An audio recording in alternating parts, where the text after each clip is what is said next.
I had a job for one day as a dishwasher at the Itasca Country Club. Now, before that, dishwashing was an interesting thing. My sister and I usually had to split the job. One person would wash, one person would dry. I remember thinking it was always unfair because the person doing the washing was always done before the person doing the drying. So it seemed like the washing was getting the better thing. Now, in the Air Force, in basic training, when we got KP, you didn't want to get the pots and pans. You made sure you avoided that at all cost. But dishwashing is an interesting concept. Now we get lazy. We've got dishwashers who can do all the work pretty much for us. But there's something interesting when you're actually doing the dishes for yourself.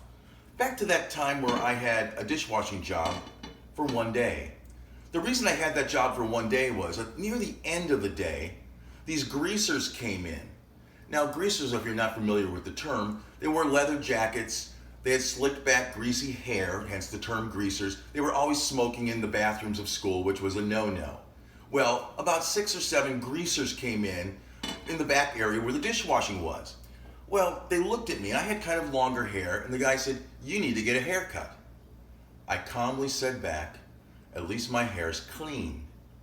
I calmly walked to the door, and when I got to the door, I ran as fast as I could to my car, and all of a sudden, they were stunned for a minute, and then they were after me, but I was gone. I never came back. I probably still have a check at the Itasca Country Club for God knows what small amount. Now, when you're doing dishes, though, if you're doing it by hand, and I suggest that you try it once in a while again, there's something calming about doing dishes by hand.